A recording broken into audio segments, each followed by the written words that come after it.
conference after the FIA Formula One Italian Grand Prix. Race winner Charles Leclerc is still in the TV pen, so we'll start with our second and third place men, Oscar Piastri and Lando Norris. Oscar, if we could come to you first. Very well done. You showed a lot of pace in that Grand Prix. How seriously did you consider a one-stop strategy like the winner Charles Leclerc? Clearly not as seriously as I needed to. I think for me it was a big risk to do that. You know, the graining of the tyres has been a big topic all weekend. You know, in practice, once you got graining, it was basically game over. Even in the first stint on the mediums, it was pretty difficult. And yeah, when we made the second stop for myself, my front left tyre was pretty heavily grained, and you know, I was going slower and slower. So it seemed like a sensible decision to pit again. Yeah, you know, I guess nobody really expected the grading to clear up on Charles, from what I heard. So yeah, in hindsight, clearly stopping once was the right thing to do. But from that point in the race, with all the information that we'd gathered through the weekend, it seemed incredibly risky. And you know, that's kind of the blessing and the curse of leading the race, or you know, being at the front, full stop. You know, the guys behind you can react to what you do, and you know, for Charles, if he did a two-stop, he would have locked in third, and if he did a one-stop and fell off the cliff, he still would have finished third. But of course, he pulled the one-stop off, and you know, the Ferrari looked like the hero today. So, yeah, obviously it hurts at the moment, but I think in the moment it was the right thing to do. Is there anything you could have done differently from within the cockpit today? I mean, you were lighting up the timing screens in that first stint, going incredibly quickly. Did that force you into two-stopping? Not massively, I don't think. You know, I need to go back and look at what the graining level on Charles was when I pitted for the second time. Yeah, up until that point, it was, you know, a pretty controlled race. We felt pretty early on that it was a two-stop race, and yeah, maybe in hindsight there's things we could have done a bit differently from obviously a strategy point of view, but also a driving point of view, to keep the options open a little bit more. But you know, if the information I got is right on the radio, then you know, it wasn't really a matter of driving slower. It was just kind of sticking with the graining and getting through it, which, given in practice when that happened, you basically couldn't hit the brake pedal because you turned your front left into a 50-cent coin. It seemed like a very risky thing to do. So yeah, obviously it was the right thing in hindsight, but everyone's a lot smarter when the checkered flag falls. Hindsight is always 2020. Look, one of the decisive moments in the race came on the opening lap with the pass on Lando into the second chicane. Just talk us through that. I mean, I broke later and got around the outside. There wasn't really much more to it than that. Yeah, you know, we both got through unscathed, and yeah, I knew once I hit the brakes, you know, I kind of got ahead a bit, and yeah, I knew I was, you know, kind of entitled to stay on the outside, and yeah, ultimately for 38 laps of that race, it put me in a race-winning position. So yeah, for me, it was just a good first lap. And Oscar, how do you view the Constructors' Championship now? The team is just 8 points behind Red Bull. Just how confident are you and the team? I think very close to over 100 points. So, yeah, I'm pretty happy with how we're going. All right, Oscar, thank you for that. Lando, if we can come to you now. Very well done to you as well. How do you look back on today's Italian Grand Prix? Pretty disappointing. Yeah, which is obvious from the outside even. So, I mean, Charles drove a great race, honestly. Hard to know if we could have done what he did today, but they deserved it. And yeah, both Oscar and Charles drove a good race. So, yeah, disappointing starting from pole and ending third, especially when I think the pace was very strong. So, a shame, but that's what it is. Now, you spoke about killing your front left tyre over the radio. Was a one-stop ever on for you? I mean, we tried. We knew it was a quicker thing to do, but I think, yeah, we just kill the tires a little bit too easily. And like Oscar said, it's when you're in third, it's a much easier position to just try and risk and do such a thing. So I don't think we can be too disappointed. I think it was a lot riskier for us to try and do it than it was for Charles, and he made it work. So yeah, no, hats off to them and Ferrari and himself, because the driving part makes a big difference out there. So we thought of it and we wanted to do it. We couldn't today. I think it was clear yesterday we had a good qualifying car, but today our race car was probably not quite good enough. Lando, you say you tried. At what point in the race did you commit to a two-stop? I won a boxed for the second time. Okay.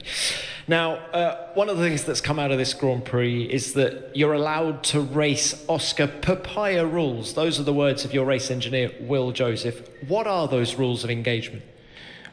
Just don't crash, that's all. And was Oscar's pass on you into the second chicane on lap 1, was that all within the rules? Yeah, there was no contact, so he did a good job. Okay, look, final one from me. You've eaten into Max Verstappen's lead. You're now just 62 points behind, 8 races to go. How do you view that? It's the same answer every single weekend. I'm doing the best I can, and the more points I gain, the better, but still 8 races to go. You're doing the best you can. Are you going to need some help? I have help. And from your teammate? Yeah, he helps me.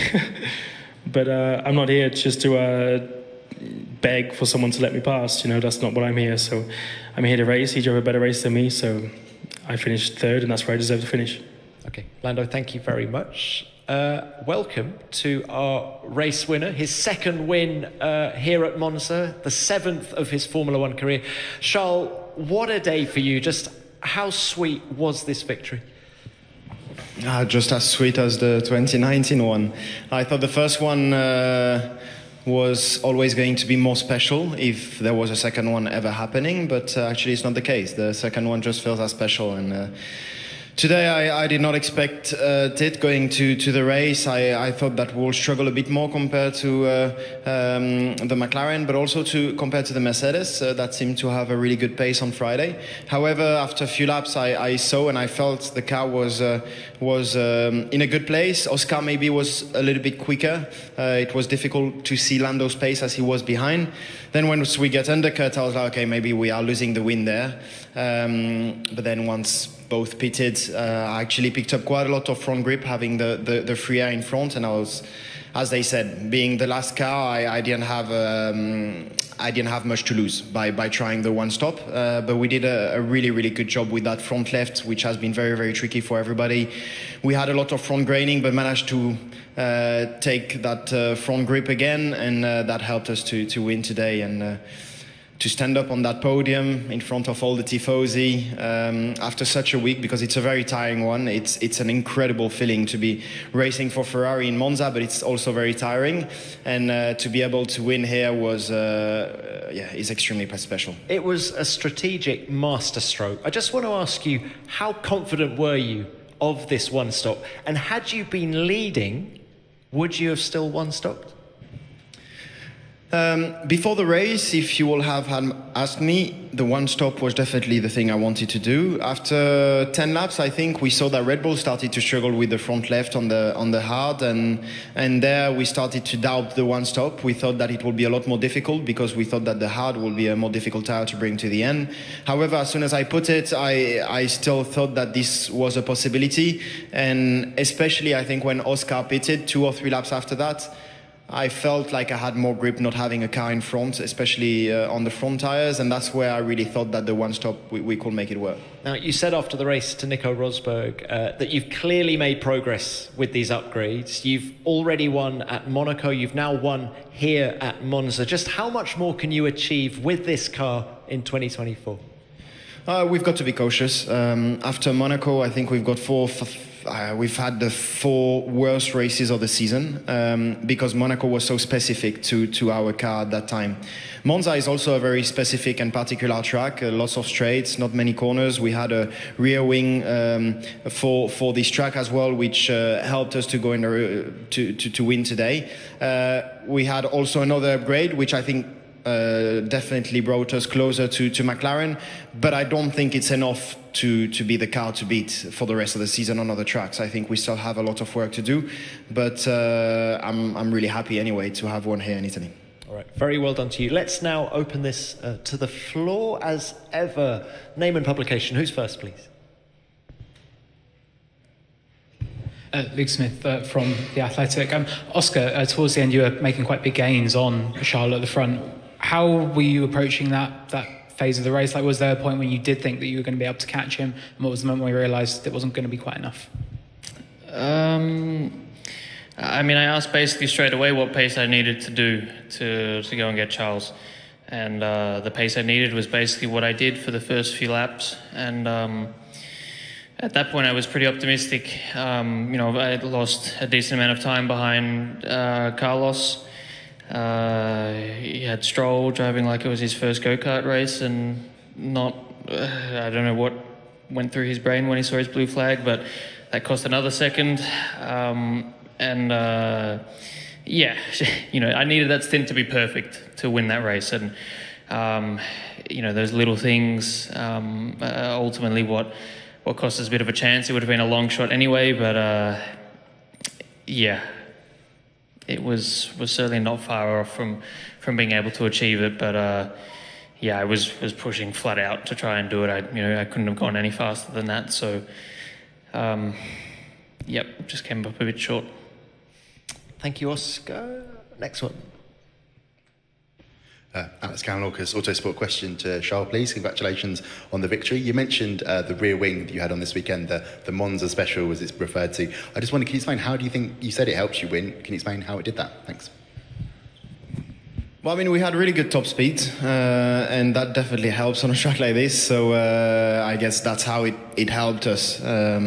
I honestly haven't checked on everybody's rear wing, whether everybody has brought something special for here, but it definitely helped us to win today, as the characteristics was good and the balance of the car was also pretty good with that wing. So all in all, from FP1 we didn't change much the car. The car felt good. In qualifying we struggled a little bit with the tires, but in the race we were in a really good place. So the whole package was strong this weekend.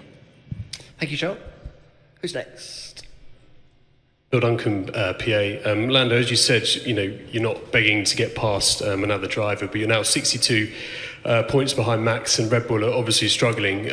Oscar's more than 100 points back. Given that you're much closer and the senior driver as well in terms of years with the team, do you think it's right that McLaren now give you their full backing so you can go on and win this World Championship? And obviously, if Oscar wants to answer that too. I mean, I would love it, but it's not it's not up to me. So it's tough, because obviously I think as any driver you don't want it. You don't want things to just be played that way, and it's a tough one. Obviously I wouldn't say we're running out of time, but time's going away slowly, and I still believe we can do it. The pace is obviously great. I still believe we probably had close to, or if not the best car again today. So I don't know. It's not for me to decide. It's for the team. But I think we're still working together well, and we're sort of helping one another. And I think that's showed plenty of times this year. That we're working together very well as a team, and we're performing as the best team out on the grid, and we're very happy with that. But I don't know. When you're fighting for a championship, you want every little thing, and I'm doing everything I can. The best way simply is just to win the race, and I didn't do that today because of some silly things. So this is for the team, not for me. Oscar, your thoughts? It's for the team? Nothing to say. All right. Okay, next. Lawrence Edmondson, ESPN. Another question to Lando. You mentioned in the TV pen that if you could rewind to that first lap and the Oscar's pass on you, you'd do things slightly different. There didn't seem to be a huge amount of space to do anything any differently. So where do you think you kind of lost that position? What would you do differently? Just brake a bit later. Simple as that. But sometimes it's easier said than done. Oscar obviously braked on the limit and gave me space. That was just about enough. I did my best to avoid anything else happening at the time. But at the same time, if I brake 2 meters later, you don't know and you can't predict. But 2 meters later, and could easily have been a crash. So it's a tough one. Easiest thing is just to brake way later and force him off and kind of treat it like no one else. But yeah, I don't know. Obviously took it easy. I saw we had a massive gap behind, so maybe I was just a bit too much on the cautious side and paid the price. Thank you. Who's next? Rodrigo França, Car Magazine Brazil. Question to Charles. Charles, congratulations on your win. You win in Monaco and Monza, two special places, but two very different circuits. So what's your secret to winning there? And with your luck in the tempo of speeds, maybe you're trying Indianapolis and Le Mans in the future? Yeah, two very different tracks, and but it feels good to be winning on those two tracks. That for sure means more. Monaco as a Monegasque and here as a Ferrari driver. So yeah, both are very, very special feeling, and I wouldn't want to choose in between them, as the two are very, very special. I completely forgot the second part of your question. Oh yeah, yeah. Indianapolis is. Yeah, I mean, I'm really interested in doing Le Mans one day. Indianapolis is not something that I've been particularly looking at. However, maybe one day. But Le Mans is definitely one of those races that I would like to compete in one day. So yeah, I don't know when, but hopefully soon. Thank you. Next one, please. Hi Charles, congratulations, and a question for you. Here in Monza, in front of the Tifosi, a great win. So I wanted to ask you, if Oscar didn't pit, so if maybe the race would have been different with managing with the graining with both the cars, would you have stayed out to maybe look who is the best at dealing with graining, or maybe a two-stop strategy would have been maybe the best solution to keep some pressure and try something different? Good question. To be honest, I think we'll have waited maybe 1 or 2 laps more just to see. I felt like maybe in the last 2-3 laps before Oscar pitted, we were coming back a tiny bit, but I've got to check that again. But it was difficult for me to get closer than where I was, mostly because of the front left and the understeer. That being behind Oscar, I had quite a bit too much understeer. So maybe we'll have gone on the second for a second stop and be a bit more aggressive to try and come back towards the end. But yeah, I don't know. We didn't do that anyway. So. All right, thank you. Another one. Ed Spence from Auto Evolution. Question to Charles. Charles, congratulations on a tremendous win. How do you reset going into Baku now? What are you planning to do during a week off? And which tracks do you see Ferrari potentially challenging McLaren and Red Bull for victories? Thank you. Again, before this race, I don't think I was seeing myself challenging for wins anywhere else. Maybe Singapore. Singapore maybe could be a strong track for us. On the other tracks, I still feel like we are a step behind McLaren and Red Bull, but we've seen that we can be very on a par with McLaren if we do everything perfect. Again, I think that the upgrade have helped us in some ways today to have the same pace as them. However, for the other tracks, I don't know whether it will be enough to completely close the gap, especially the gap we've seen in the previous races, not here. So. Yeah, we've got to wait and see, but we've done some step forward. I think we need some others. Thank you, Charles. Another one, please. Yep. Very quick, it's out of focus. Question for Charles. First, compliment. And second, do you have some special superstition that maybe worked for you today? And will you ask for the future team to keep this dark color for the future victories? Thank you. No, I'm not superstitious, and I will never be. I think as an athlete, that's the last thing you want to be, because I have always felt like it's conditioning me mentally if then you forget something. And I obviously don't choose the color of the overalls, so if I start asking for a black overall for the rest of the season, I'm not sure the Tifosi will be very happy with that. So yeah, no, I don't have any superstitions. We won in Monaco, we were in red. We won here, we were in black. I don't think we plan on using anything other than red for the rest of the season, and hopefully it will be a successful red, just like in Monaco. Thank you. Another one. Lawrence Emerson, ESPN. A question for Charles. Every time you came down the pit straight in the last 10 laps, there was a huge cheer from the crowd. I'm guessing you probably couldn't hear it inside the cockpit, but where were your emotions in those last 10 laps? And also considering it was a situation where you're balancing so much the wear of the tyres as well. Just like in 2019, the last 3, 4, 5 laps, it was quite difficult to keep the eyes on the track, and I was obviously looking a little bit in the grandstand. I could see everybody was standing up, and that was really nice to see. In 2019, I remember there was my mum also in the grandstand because I didn't manage to have a paddock pass for her. This year, she actually had a paddock pass, so it's good. She could watch and experience both things, once in the grandstand and once in the paddock. But yeah, it's a very special feeling. I could also see some red smoke at one point. So I knew everybody was super excited, but I also knew that I had to finish the job and that I had to stay on it because Oscar had a really good pace. But yeah, in the last 5, 6 laps, I felt like we had it. The tires felt good, and I could see that Oscar was not that fast to catch me before the end of the race if I was not doing any mistakes. Great, thank you. Who's next? Charles, Theo Baker, Airmail. Charles, you mentioned earlier that you faced some additional pressure racing here at Monza with the Tifosi. I wonder if you could elaborate a little bit more on what that looked like for you personally, how you handled the burden of being a Ferrari driver in Italy. I think more than me personally, yes, there's a little bit more expectations, which translates in a bit more pressure coming into the weekend.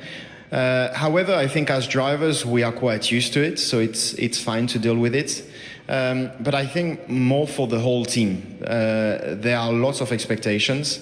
For most of the team members, they all have at least one family member or very close friend in the grandstand, and that adds a lot to it. Everybody wants to do super well in Italy. Lots of Italians traveling from all over Italy just to see Ferrari and to cheer for us. So you also want to do well for the big support we have here, and that adds a little bit to the pressure. And then, other than that, we have so many events and things we've got to do, from the Monday in Milan to the Sunday. And that is quite tiring. So to manage all these things is not easy. But once again, in 2019, we did a great job managing that. And this year, we did a really good job managing that as well. But that's also what makes winning in Monza so special. It's also because all of this, and especially because of the crazy support we have here. Thank you, Charles. Okay, another one.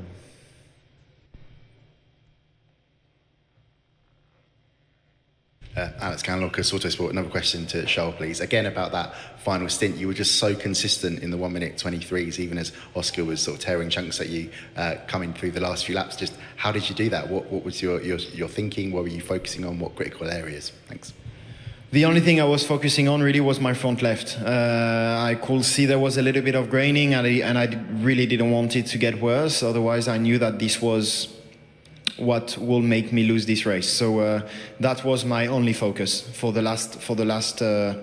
Actually, from when I put the hard on the car. Yeah, that was my only focus. I knew that it was critical to not open this graining too much, and we did a really good job again. As soon as I had free air, I could change a little bit the balance of the car and put more stress on the rear tires, which was exactly what I wanted to do. And as soon as that balance changed, I felt like the pace was coming back. Okay, thank you. Another one? Ed Spencer from Auto Evolution. Question to Lando. Lando, were you surprised about how easy it was to get past Max during the race, considering that Red Bull just didn't have any pace? No. I mean, they didn't have any pace, so therefore wasn't a surprise, no. I was on much fresher tires, like 10, 15 laps or something, so... no, I mean, it was expected, I think, at that point, maybe even more, 20 laps of difference. So, yeah, they seem to struggle with something this weekend, but they'll be fine next weekend. Thank you, Lando. Yes, another one at the front. Taylor Palin, Motorsport Monday. Question to Charles. Congratulations on the win. Can you just tell us about how the morale in the team was between Monaco and Monza? Because obviously it was a difficult period results-wise, and how much momentum can you carry into the remaining rounds now? Thank you.